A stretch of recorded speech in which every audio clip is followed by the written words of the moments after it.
Australia's Labour Prime Minister, John Curtin. I'm happy to be back in Australia. I've seen many things and many places.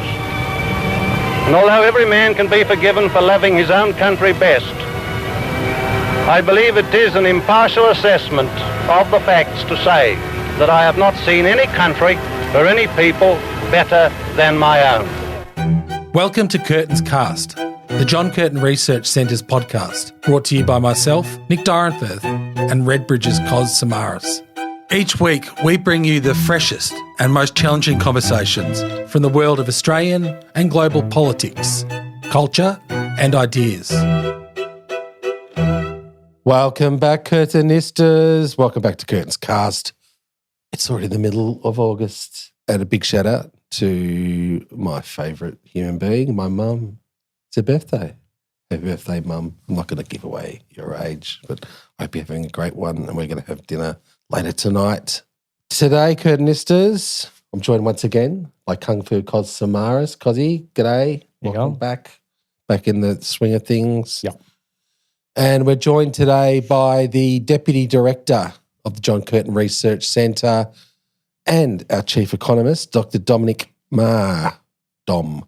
G'day, Dom. How are you? I'm going to introduce you properly, mate. Hold your horses. Hold your horses. Dominic is the intellectual powerhouse behind the John Curtin Research Centre. I just get to sort of swan around doing podcasts and being a man around town. Dominic, driving force behind many of our public policy reports, Power State, Building Australia's Hydrogen Industry, authored with myself, and Clean and Mean New Directions for Australia's Steel Industry, and also a report on super solutions, tackling the housing crisis by actually getting institutional investors such as industry super funds into the housing investment game. In a previous life, Dom led a stellar academic career. He was a visiting fellow. He's got a PhD in political economy. He was a visiting fellow at ANU's College of Asia and the Pacific. He's done a lot of work in climate and health policy and geopolitics. He was also at ANU a Rio Tinto China scholar and managed the China Economy Program. And he worked on the ground in China. I know he can speak Mandarin Chinese. I'm not even going to try to engage with banter in Mandarin Chinese with Dom. And he's worked at other think tanks and research centres in Beijing, Hong Kong, Sydney and Canberra. And we're thrilled that he's found a home at the JCRC, where he is powering away our current work on Australia's potential role in rebuilding Ukraine, cybersecurity, our extensive work across artificial intelligence, and the subject matter of today's pod, which is productivity and innovation. How can we boost productivity and innovation whilst maintaining the Australian fair go? Again, welcome to Curtin's Cast, Dom. Great to be here at last. It's great to have you here. Dom, we've just released our productivity report, Innovation Nation, which is about boosting productivity in the age of AI with fairness. We were lucky enough to get a big extract in the Australian. We've had a great reaction to the discussion paper. Let's start off with first principle, Dom, because lots of people, the word productivity gets bandied around. Let's start with first principles before we talk about the productivity crisis in this country, the nature and the scale of the problem and our solutions. What is productivity? Sure. And first of all, thanks to everyone who helped with this report in terms of comments and feedback. That was really invaluable. As you say, Nick, the first principles on productivity in economics is a bit of a... The dismal science. That name, by the way, comes from a slaver in the UK who was upset that economists wouldn't support slavery. Right, so we wear that one with a bit of pride. I didn't know that. He thought it was very dismal that we wouldn't, that economists thought people should have human rights. But coming to productivity, there's a cliche in economics that productivity isn't everything, but in the long run, it's nearly everything. This is about what you can produce with a given amount of input. That essentially determines how wealthy we are. On a per capita basis. You can grow a country's economy by having more and more people, but if they're not getting richer, that's not helping anyone. It's just meaning there's more people. Right? What you want is people's life to be better. And the way you do that is that you're able to solve more problems, you're able to satisfy more needs with the existing number of people. right? And so this, it's output per person essentially, which is where some of the political challenges come in, because companies love to say, well, the way we're going to do it is keep the output steady and cut the number of people. Right? That's the typical sort of consulting group solution to every problem is fire people. But that doesn't really help at a national level. You're not making the country richer if you just fire everyone and unemployment goes up. Right? You want everyone to be employed, but to be producing more stuff. You're effectively cooking the books when you do that. Yeah, I mean, it might when you work. Fire people and you fire people to improve your books, then that's really just disguising a few problems which you're not really willing to actually confront. Sure, and it can work in small scale, right? If one company is not doing well and it needs to lay people off, but those people, as long as the economy is set up so that those people can quickly move somewhere else that's more productive, and being profitable, if there's people trying to hire, that's great, right? You don't want people stuck in companies that are not doing well. If there are other companies looking for people that are trying to grow, but if you do that across the whole economy, then all you get is a collapsing economy, right? What you want is a full employment economy or a nearly full employment economy that's booming, and people are able to go where they're most needed, but also an attitude that says, if we've got a new technology, let's look at ways of doing more rather than cutting people off and doing it with less. That's the essential definition, though. The basic definition of productivity: produce more with less. And the debate around productivity in this country over the last 4 decades really, has been about focusing in on the labour input cost and how we can reduce that part of the equation. But the old playbook is dead. We've got a productivity crisis. We've got a once-in-a-generation reckoning with productivity, and it's important. It's important because productivity is the bedrock of rising wages and living standards, reducing inequality and future-proofing the economy. And we know that it has reached its lowest point in 60 years. We can no longer rely on mining booms to make our way in the world, to make ourselves wealthier. We can't rely on deregulation and Uberizing the workforce, cutting labour standards and wages, and it's not just a matter of fairness, it's because our economy is seriously underpowered. So the old playbook is dead. We need new ways of thinking about it. I think Treasurer Jim Chalmers gets this, which is why he is convening the Economic Reform Roundtable, because we have to live productivity growth, and we have to live it. We have to lift it the Labor way, the social democratic way, which is why, Dominic, we've written this paper. So just wondering if you could give listeners a sense of the precise nature of our productivity woes, which is structural. They're structural. So, one of the big problems is, we had the mining boom that you mentioned. That took a huge amount of investment into the mining sector. It pushed the exchange rate up quite high. And, one of the consequences of that is it's called Dutch disease, famously described first by Max Curtin, an Australian economist, and my academic grandfather, I suppose, PhD supervisor of my PhD supervisor. And this is a situation where, one sector booms and it sucks all the investment out of the economy, and no one else can invest because, all the investment's going to that sector, all the jobs are going to that sector. They're paying such high wages, no one else can afford to employ people. The exchange rate goes up, which means that you can't attract foreign investment so easily. It's good for exporters to have a very high exchange rate, but it's not good if you're trying to attract investment or to buy things. It's good for importers to have a very high exchange rate, but it means that other exporters can't compete. So I got some of that a little bit backwards. But the key thing is capital is being misallocated to mining, which isn't particularly productive, and away from potentially productive enterprises. And it means that we've got pretty much the least complex economy in the developed world. We were 91st in terms of economic complexity. We're now, I've just seen the latest data where we've fallen to 110th. There are severely undeveloped countries in Africa, no insult to Africa, that have more economic complexity than the Australian economy. Well, we're an economy that relies on mining and the knowledge industry. And That's also, as pretty much it. Dominic loves to hammer, housing. We're just and what we're Well, the doing Ponzi is scheme. housing's not a productive sector of the economy. No. It's just, and what we're doing is circulating the capital round and round and round we go.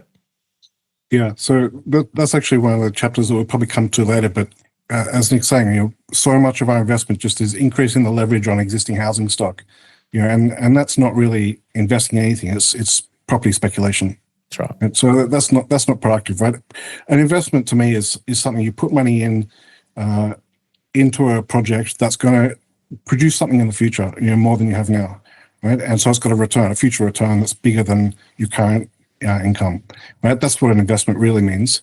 And so if you're just speculating on prices, right, that's gambling. But if you're building something new, that's an investment. And way too much of our finance system, our banking system is focused on speculating and not building new things. We have one of the sections is on that. We'll come to it more later, I guess. But then since the mining boom ended, and there's a huge collapse in mining investment, but there was no pickup in any other investment in the economy.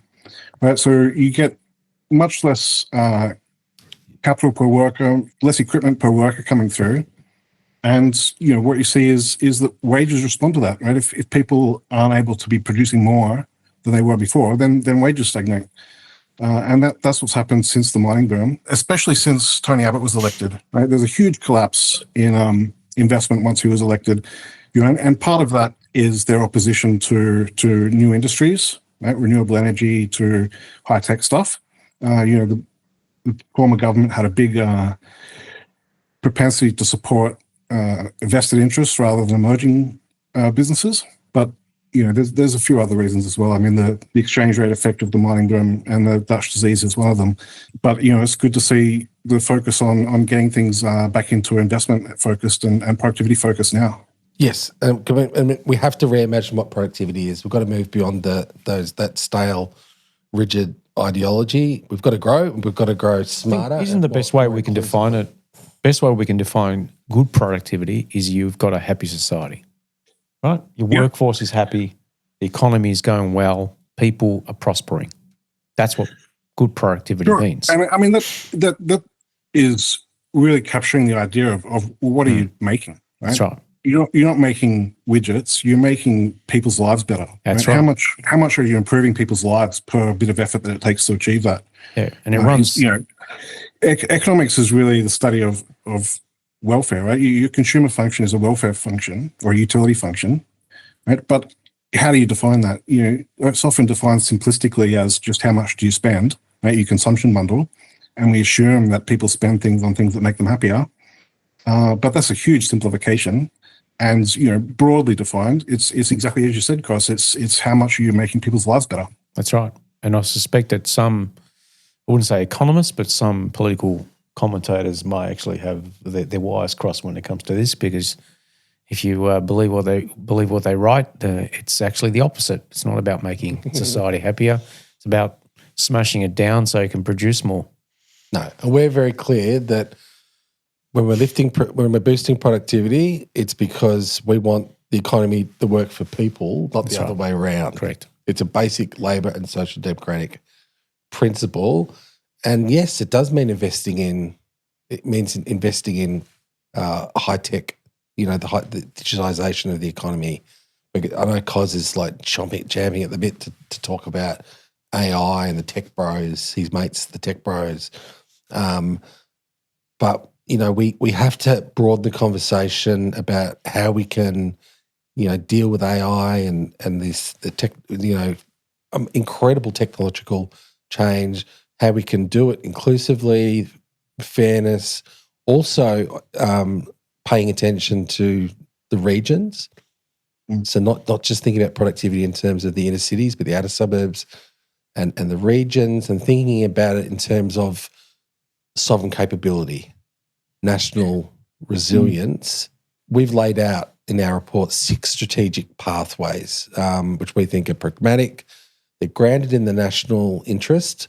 It's all about reimagining and revitalising productivity so we can lift per capita GDP the Australian way, but not leaving anyone behind. So I thought, why don't you take us through at some of the 6 pathways? Sure. I just want to pick up on one comment you made there, though, on the regions, because that's another thing that economists have typically forgotten a little bit, right? Is people live in communities, and making sure that communities thrive is part of how you make sure that people's livelihoods people's lives are just better, right? People don't want more income if it means their entire community is gone, right? And so it really is true that investing in communities matters, and that's something that doesn't show up in a lot of economic models, but it's turned out to be really important. But coming to your question in terms of running through the sections of our report, let's start with the tech bros. Tech bros. Tech bros. Cos is ready to get stuck into Elon Musk and the tech bros, but we're pretty clear. Artificial intelligence is here. It's happening. It's already working its way through the economy. We saw Atlassian dumped 300 of its employees, basically, as Cos noted last week, replaced by a bot. How do we make artificial intelligence work for working people, not just the tech bros, not just Elon Musk and his mates? Yeah, that's exactly the issue. And one of the things that we've focused on in the report is developing a national AI strategy. So, this is a huge endeavor, right? If people are as old as we are, will remember back in 2000, the dot-com boom, it was a huge change to the economy. There was a huge bubble. A lot of investments went bad, but also a lot didn't. The key point is that it was a change to everything. Everyone's life got changed, right? At that time, you had TAFE courses in how to use a web browser, right? We're going to need that kind of approach to AI. Everyone's going to need to have these skills, right? It's going to be much more likely that you lose your job to someone who knows how to use AI better than you do, rather than losing your job to AI itself. There's another aspect of this. If you think about, how we think about what does it mean for companies to embrace technology, you got to start thinking about what actually is a job. Right? Typically, a job is a whole button. I don't know, typically. If you think about a job as a bundle of tasks, right, there's a whole lot of things that you do. And there's no particular reason that the bundle has to be bundled the way it is, right? You could take out some tasks, give them to someone else or something else, bring in some new tasks, right? The actual tasks you do in your job can change. And AI is going to change the tasks we do, right? Some jobs will be changed radically, some less so. And, some may not exist, a whole lot of new ones will exist. But working, you still want to keep the people you've got. If you've got a big company that's put a lot of effort into training up your people, losing them on a whim is probably a bad idea, right? There's going to be a lot of new things you can get those people to do. Someone I know in Apple would go to their manager and they'll say, I've worked out a way to automate my job. Right. Here's the thing. My job, I don't have to do it anymore. And the manager will say, "This is fantastic. Now I'm going to put you on the next job. See if you can get rid of that one as well." Right. Instead of saying, "Okay, if we don't need your job, you're gone," they say, "This guy's working out, or this person's working out how to make things more efficient. We're going to put him on the next task." Right. You keep the person, and you make the tasks more efficient. Right. You change what they're doing. So that that's a part of it. Another part of it is how does this affect things like accountability and transparency. If you look into these models, right, the LLMs and stuff, no one knows how they work exactly. Right? The people who build them, they don't code them, they train them. Right? So it's not a sort of mechanical thing where, the way software traditionally works is you have a list of instructions, and the instructions do what they're told.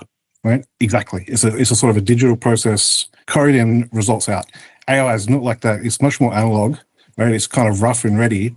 It has a little bit of in fact, a huge wild card. And the people who've made it don't really know what it's going to do next. And so how do you work out who's accountable for something in that kind of a context? Right? Is the person who used the tool accountable? The person who built the tool accountable? Is the tool accountable? And so we've got a section in the report that's focused on how regulation has to keep up with this kind of thing. And it's really focused on understanding that AI is a tool. The person who's using it has to be accountable for it, right? Which means that the output of the AI is only just something that you get, and then the person using it has to authorize that output to be published or acted on. Yeah, right? exactly. If you don't have that, then you don't have any accountability. I think what's incumbent upon governments, when you're looking at this report and what it may do is provide a bit of a manual in terms of how governments should interact with this technology. And, a large part of it is social license. Right? So if you bring the population along for the ride and they are confident that this technology is going to work, and this applies to, any businesses that are listening right now, for example, that if you're thinking about how to implement this, because you are going to implement it, and you don't want to be, and I use this term loosely, political shish kebab, and that is you mishandle the rollout, you create a lot of angst within your workforce. The political class turns their attention onto you and turns the blowtorch onto you. If you want to avoid that, then there's probably a good way of actually getting around that, being actually socially responsible, but also engaging with what you guys are suggesting. Correct. And because, we've got a whole lot of proactive things here, national roadmap. Yeah. We're talking about universal access to AI education importantly across TAFE, lifelong learning. We need to double the number of postgraduate AI graduates. But we also understand that, we have to, just because an algorithm is drawing up a roster, no, there has to be accountability. So there has to be protections. We need AI-ready workplace rights so that when AI is being used to roster people in surveillance and training of workers, there needs to be accountability and there has to be a mandated worker voice. It's just like the other, industrial revolutions that we've seen. It's the same logic applies. We don't want to follow the other. We don't. Right? That's right. Where unions, take decades to remedy some of the outlandish behaviours. Because we can end up with a situation where we're actually amplifying inequality. And that's right. At the moment, that's where we're heading down. Because I just thought I'd bring you in here though. Again, where's the public at, mate? Where is the public at when you go out there with your your quantitative, and most importantly, the qualitative work? What do the public think when they hear the word AI and artificial intelligence? Do they think it's coming for our jobs? So there's an element of the community that views it as a positive. There's no doubt about that. There's an element that views it with some anxiety and hesitation. And there's another element that views it with complete fear. And the group that latter group is probably the best to find it. They're in their mid-20s, late 20s. They've just finished university. They've got themselves the entry-level job, be it PwC or KPMG or some other, auditing, finance sort of occupation, and they know that a bot can replace them. And, what do you say to these Australians? And they are thousands upon thousands of them. And they know that could easily be them. And when they see the stories, and we've read them already, of, bots replacing hundreds of jobs, in overseas and also in this country, we have to basically give them some confidence that this country is going to have their back and provide them with an alternate future. Now, sending them back to study is going to be a problem, right? They've just accrued a debt for a degree that is not useful anymore, right? So there's going to be a bit of a crisis here. I think what this is going to do is have the same impact on a particular part of the workforce that globalisation did on blue-collar jobs in the 80s and 90s. It's now coming for the middle class. It's now coming for the middle class. Now, that's not, again... I'm not saying that with any joy or relish. No, that's right. But Jim Chalmers mentioned this dynamic when we interviewed him. When Hawke and Keating were faced with that reality, they knew it was coming. So what they did as a government was they implemented a whole range of reforms to buffer the excesses of that economic event. I think that's what's required in this country, in addition to how we deal with AI and how it applies to productivity. Yeah. Now, AI is also part of the second pathway which we outline, which is manufactured housing. We've been big here at the JCRC that We've got to reindustrialise. That's a smart use. We've got to reindustrialise. You know, Andrew Hastie when we asked Andrew Hastie on the podcast a few months ago, we asked him what keeps you up at night. He said sovereign capability. Absolutely. And he said we've got to reindustrialise. And Dom, you're big on this because, and in terms of housing, we know it's not just a social issue, it's an economic one. We're not building enough houses, but the solution isn't just more supply. It's got to be about smarter supply and specifically housing productivity. A PropTech group who use AI as part of the solution to the housing problem, Archistar, really great innovative company, they pointed out that housing productivity in this country is in long-term crisis.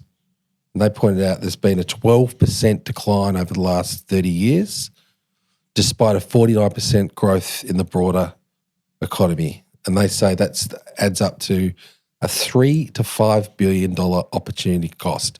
Now we're saying it's not a silver bullet, but we're saying manufactured housing, what's also known as modular and prefab, is part of the solution. We can kill two birds with one stone. We can tackle the supply issue, and we can be more productive. Yeah, look, the reason we've focused on this, I would say, is two things. One is no one else is talking about this particularly, right? There's a bunch of solutions out there or partial solutions out there, and there's no point in us repeating what everyone else is saying. So we're focused on a bit that no one else is really saying. But the other part is this housing crisis isn't just an Australian issue, right? No. You can see it in almost every country, at least almost every developed country. Certainly in China, which is, half of China is probably developed and the other half less so. But there's very few places where this is not a thing. And so, the question then becomes, well, what is the issue that we all share that's common across all these countries? And one of them is just the nature of housing itself, right? And so the feature that we sort of focused on here is that housing is a non-tradable sector.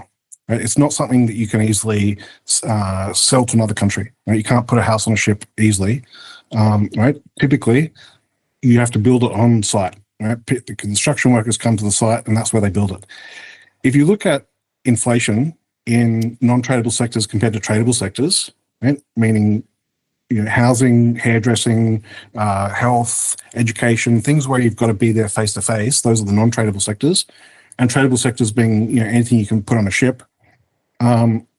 Inflation in non-tradable sectors is typically about double the tradable sectors. Right? Over the last 40 years, it's been sort of 2 or 3% higher inflation in non-tradable sectors. And that's every year, compounding every year. So you see the price of those things just keep going up and up and up relative to the price of other things. In fact, things that are tradable, often the price has been coming down. Right? You have disinflation, right? Because especially since China joined the WTO, right? Stuff that you can, clothes, computers, TVs, often cheaper than they were 20 years ago, right? But aged care, childcare, education, hospitals, homes, those things have gone through the roof, right? And so that's almost inevitable, right? How do you stop that? It's just going to keep happening if these things stay untradeable. And eventually, a portion of our incomes that we're spending on these things will be 90, 95, 100%. Right? Other things will keep getting cheaper, and these things will just keep getting more expensive. And, overall, we'll be technically richer, but it's going to be driving people crazy if they're spending 70% of their income on rent. Right? People are not going to put up with that. It's not sustainable. It's already happening in some places now already, in Sydney, for example. Yeah. Yeah, I mean, just imagine how bad it can get once what you're talking about actually surfaces. Yeah, and so one way you can address that is, to an extent, making them tradable, and that opens it up to a whole lot more competition. It means that you turn it into a potential export industry and an import industry, and it changes the way the productivity of the industry overall, right?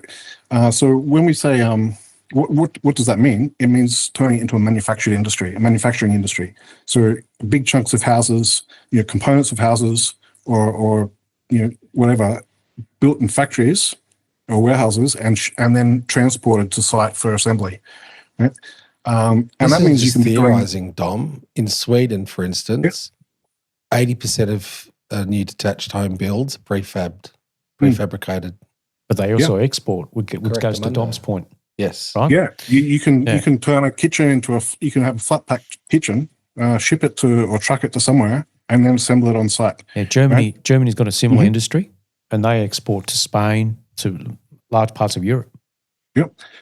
We do that a little bit here. When I was at ANU, one of the, they had a deficit of student accommodation, and they were building a new college, and they're building, each of the apartments was essentially a shipping crate, right? A shipping container, and they're just stacking all the shipping containers together and attaching all the plumbing and electricity to them, and the whole sort of multi-story college was just a big pile of shipping containers. Incredible. With internal design, and it was a nice thing at the end of it, but it went up really fast, right? Because they'd already built all the rooms, and they just had to connect them. You can do it differently to that. They don't have to be built out of shipping crates, but that's just an example. Then what that allows you to do is establish an industry, an Australian branded industry, right? Of Australian made materials, Australian made standards, specifications, right? Climate change friendly, right? Climate environmentally friendly. Yeah, exactly. Like the energy efficiency ratings, the health ratings of buildings is really important now, especially with ventilation. The lighting ratings, right? Water efficiency, all these things. How the materials produced. What quality of materials are there. We had a big campaign before about manufactured stone as a problem for workplace rights, right, and worker safety. Making sure that those kind of things aren't in the materials that go into housing.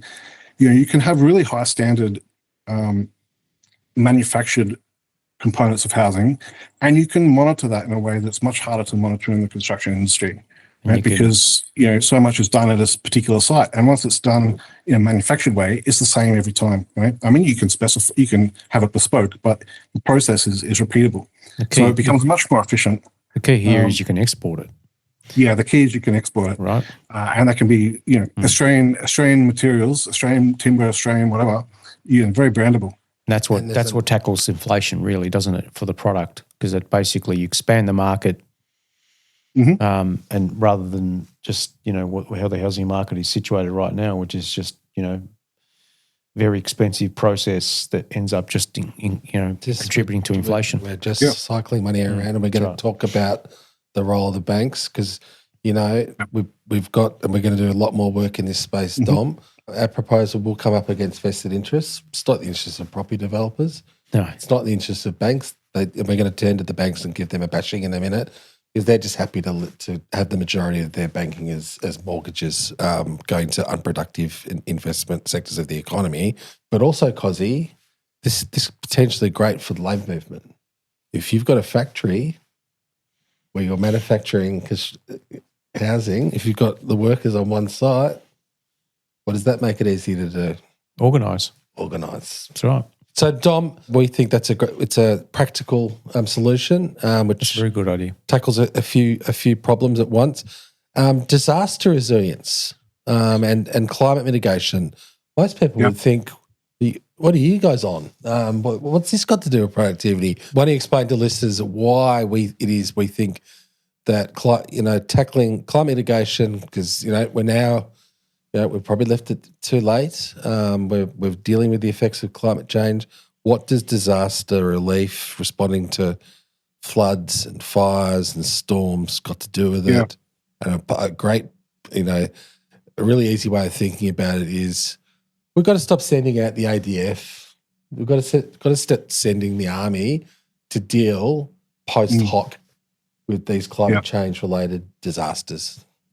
Yeah, for sure. So back over the last few years when inflation's been a really big problem, you look at what are the causes of inflation, and we had the pandemic, we had Russia invading Ukraine, which screwed up global food and gas and oil markets. We had a whole bunch of floods and disasters in Australia that wiped out big chunks of our food production, right?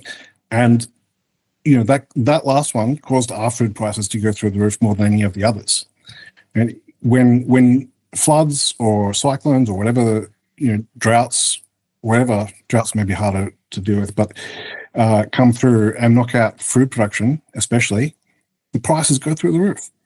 And the faster you can fix that or prevent, or the better you can prevent that, right? The more resilient you are in these kind of areas, the quicker you can get through the increased cost, and the quicker you can get back to efficient, making people's lives better, right?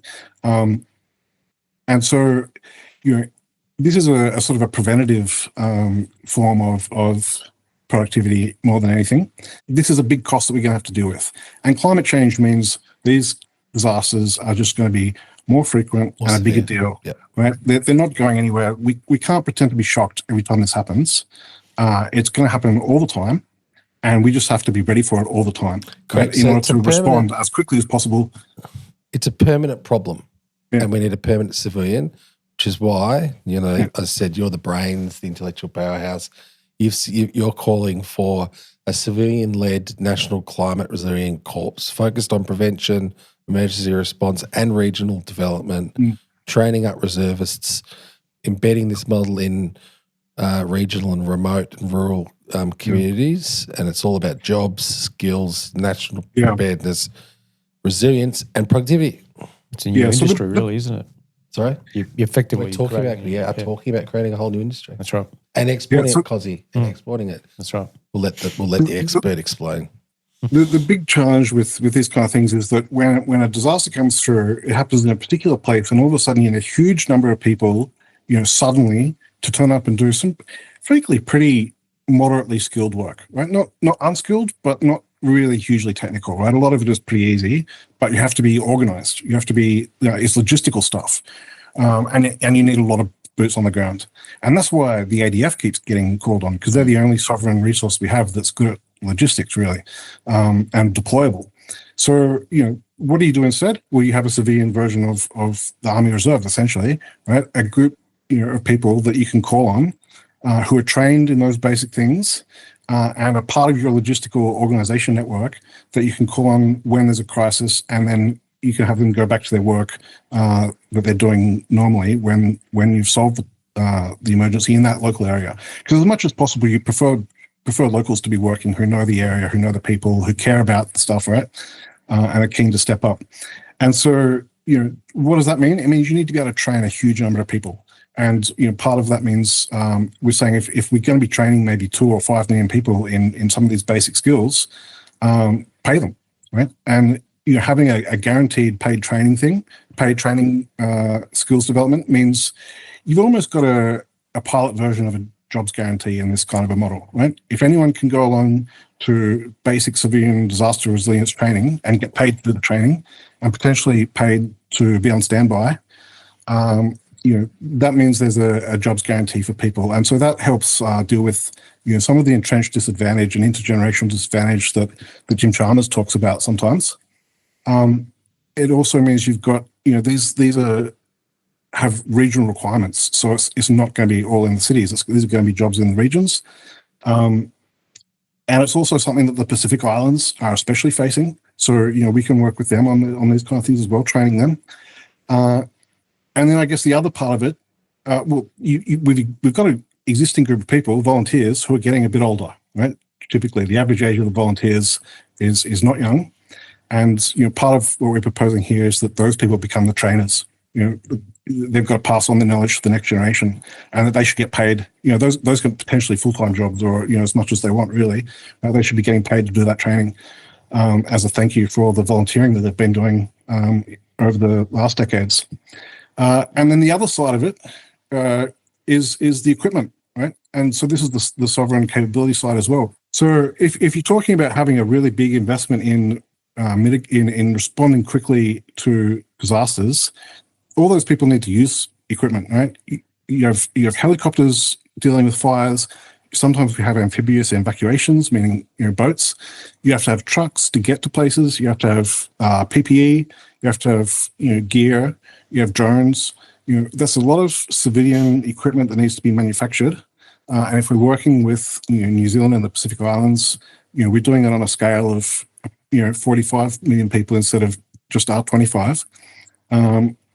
that's a lot of disaster response equipment that needs to be manufactured, and it's very similar kind of industry to what defense needs. So, you can use this kind of thing to sort of underwrite a lot of defense industry at the same time and make defense more economical, because, we're not just getting Black Hawk helicopters for the military, we're getting almost similar helicopters for civilian use, right? And now having that kind of industry is much more sustainable, much more economical. Fire trucks or ambulances being produced as part of a sovereign industry are quite similar to, not exactly the same as something the military might use, but the industry that can produce them is pretty similar in large part, right? This kind of thing. So there's a lot of priorities that you're sort of ticking off at the same time with this approach. It makes a lot more sense when you think about, for security reasons, you'd want your defense forces focused on, the obvious, right? And then if this country ever finds itself in a conflict and your defense forces are preoccupied, you'd want to have a standalone force that that specializes in climate disasters, which of course are occurring now every 2 years. We used to, I think all of us are young enough to remember that they used to refer to them as the one in generation flood. Well, they have them every 3 years now, 4 years or 5 years, whatever it is. And obviously the bushfires and so on. So they are very common and very destructive, and it just makes perfect sense that you shouldn't be relying on your defence forces for this. You actually should have a standalone workforce, and to your point around the age. So the average age of the CFA volunteer in this country is 45. Yeah. In this state of Victoria, it's 45. Yes. So as Einstein once said, doing the same thing over and over and expecting a different result is the definition of insanity. So that's a nice segue to doing a bit of bank bashing. Just because we can. We will keep it brief. But the fact is we've got one of the most profitable banking sectors in the world, but one of the least productive when it comes to capital allocation. That's just a fact. Our banks overwhelmingly lend against property, not enterprise, not innovation, which is a major reason why we've got stalling rates of productivity. Over 60% of bank lending goes to real estate, not to SMEs and startups, where they find getting a loan is harder, more expensive. Sam Almeliki, our chair, I know Sammy's listening. Sammy, he's red hot on this, and this is just, it's dumb. So what can we do about it? How can we get better banking to lift productivity? Absolutely. And, this is related to what we were talking about at the beginning, where we had a collapse in business investment, right? Because there's just not credit going into businesses. And when it is, it's going to large businesses, not small businesses. But one of the effects of AI is going to be a relative increase in small businesses, because all those basic tasks that you might need multiple people for, you can sort of do to a moderate level by yourself with AI. And so small businesses are going to become more viable, and big businesses may be looking to become a bit leaner. We're going to have an economy that works for that, and that means more investing and loaning to small businesses or medium businesses, helping them grow. And at the moment, even if you are a small business, getting a loan from a bank, half of the time, the bank will only lend to you if you can collateralize it with a property, right? Which means that you have to have a home in order to run a small business, which makes it impossible for young people to set up a small business even. Yeah. Right? It's a nightmare. So, there's a lot of different ways you could deal with that. You could just say, we have in banking regulations, they have capital adequacy ratios, things like this. You could just have a ratio requirement of loans to say, for every dollar you put into mortgage, you have to put at least $1 into a business, and half of that has to go into small business. That's a pretty heavy-handed approach. I'm not wedded to it, but that could be a backstop if the finance sector can't come up with a better alternative. I think the Productivity Commission recently had some proposals about taxing cash flow instead of profit. That may incentivize more investment. But it's really the finance sector needs a kick up the backside to get focused on investing in future value rather than just chasing housing growth. And because from the political dimension, I would have thought we spoke last week about the political zeitgeist. I would have thought this would be pretty popular with the punters as well. Or it would be absolutely very popular. And young people. Yes, of course. The other point about AI and how that will impact productivity, possibly in a very positive way, is how it will reform the office. Yes. So this is the moment where you and Dom are going to have the bromance. Absolutely, right? So one thing AI is going to do, and I know there were some discussions over the weekend, not last weekend, the weekend before, when the Victorian government announced they were going to mandate, work from home for 2 days a week, etc. And people's response to it, some of the conservatives were, well, AI will replace their jobs. What they don't fail to understand is AI will probably replace the office to a certain extent or reshape it. Not the nurse, not the teacher. No, because you see, an office was initially, the concept of the office was set up was your business is big enough where you need to scale up because you want your accountant in-house, you want your PA, you want all these jobs, which of course AI can do, but then your core stuff that produces the product, whatever that may be, will still be there. So, so one, the office is going to change, and two, the office environment's going to change. It has to change, and that's what Dom's on about. That's right, because we've got a hidden productivity killer here: sick workers. Absolutely, we need healthier workplaces, and we need to be talking about clean air as a productivity booster. Because otherwise, we went through a pandemic, which caused you were all over it. Dom was all over it. This is where the bromance is going to happen. Well, that was. But we went through the pandemic, and there's all these lessons we should have taken out of it. There's all these actions which you should have taken out of it, which are part of the productivity jigsaw, and we failed to do it. And I know Dom tears whatever hair he's got left out over this issue. Would have been if they were still around. Yeah, look, this is one of the things that drives me crazy. Since the pandemic. The number of workers who are sick every month is, there's an extra 150,000 workers every month who are sick, right? That used to be an annual intake of migration. Migration a bit higher now, but 150. It's over 1% of the labour supply. Which if you think you can just remove 150,000 workers. These are people who have a job, right? Not people in the community somewhere who might find a job. These are currently employed workers, and you just take them out of the supply chain, and you think that that's not going to affect output. It's crazy, right? You've got a staggering statistic on Germany. You've got a staggering statistic on Germany. Well, so Germany had a recent recession. In 2023, Germany went through a recession. The GDP shrank by 0.3%. But they had 1.6% of their workforce were excess sick. Right? The workforce shrank by 1.6% because of sickness relative to what the sickness before the pandemic. So if your workforce shrinks by 1.5% and your economy shrinks by 0.5%, that's a recession caused by sickness. COVID. And nothing else. I mean, their economy would have been growing by 1% if there was not this extra sickness. Everyone thinks COVID's gone away because no, it hasn't. No, that's the impact. That's the economic impact of COVID. Yeah, it's what keeps Dom up at night. Yeah. So, Dom, what can we do about it? I would say the absolute most important thing is to fix the air quality in classrooms. Right? That would be the number one investment across the country. Upgrade the ventilation of classrooms. Right? After that would be hospitals, aged care, and childcare.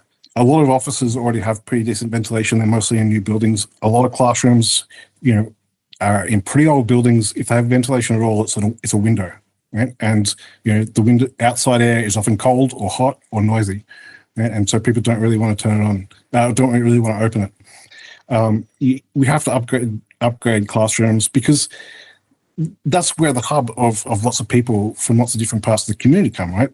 Kids come, 30 people in a room for hours at a time. They're spreading that to a whole lot of people. Then they go home and infect their parents, right? Most of the infections happen in homes within the family. But how did someone bring it to the family? Very often it's from the classroom first. Right? And then the parents go to work and infect other people at work. Or, and then you've got half the office taking time off work. And that's how you end up, with 550,000 sick people a month instead of 400,000 sick people a month, right? And so if you deal with the air quality, air safety issues, which very often is a workplace safety issue, right? Teachers are in classrooms, that makes it a workplace. In hospitals, nurses and doctors are there, that makes it a workplace, right? Same in aged care and childcare, right? It's a workplace safety issue. It's a discrimination issue because women especially and people with disabilities especially are way more exposed, right? You look at the sectors where there's a huge increase in workers' compensation claims since the pandemic. It's education up 45%. 45% more workers' compensation claims in education and healthcare since now compared to pre-2020, right? Whereas mining and manufacturing and construction have had fewer workplace compensation claims than they did 5 years ago because they're focused on PPE, they're focused on safety, right? And they're not in closed rooms with lots of people, right? It's not a sort of, you're not spending lots of time in a closed space with a lot of people in those sectors. So it's the women-dominated sectors that are really exposed, which makes it a potential discrimination issue. It's just basic. We're talking about doing basic things like mandating real-time indoor air quality data. If you like at hospitals, train stations, and public venues like the MCG. I went at the footy Friday on Saturday night. Got away from the lunatics of Victoria State Labor Conference the other week, and that they do that in Asia and other developed countries. Why can't we do it here? Again, because I would have thought the public would get it. Of course. If we get it, let's spend money on things which actually solve tangible problems. That's what they're looking for at the moment. Yeah, and it's hugely budget positive. I mean, you're probably talking about, if you're talking about 1% of the workforce, and you're talking about 1% of GDP, that's where is that, like $20 billion a year? It's not going to cost more than $20 billion to upgrade all the classrooms. So you're getting a positive return on investment in 1 year. Right? Maybe it won't all go straight to the budget, but spread it over 4 years, and you're talking about positive return on the budget, right? It's economic common sense. Economic common sense. I think common sense reform as well as our final pathway, which is having worker directors on company boards, companies which employ more than 1,000 workers. We're not talking about small and medium-sized enterprises. We're talking about Coles. We're talking about Woolies, again, because you've been big on those two bandits, the supermarket bandits. I think the public are up for a conversation. I think it works in places like Germany, Sweden, Scandinavia, most of Europe. If we're going to deal with these revolutionary changes to the economy, particularly AI, we've got to be listening to the people who know what works on the shop floor or in the office. And I think the moment has come. It works in places in successful endeavours such as industry superannuation, but we've run out of time. It is my hobby horse, Cos, and I think we're going to test the public mood on this. We have run out of time. We've run over time, and I think we could talk to Dominic about these issues for hours, if not days. But it's been great chatting to you, Dom. Great work with this paper, mate.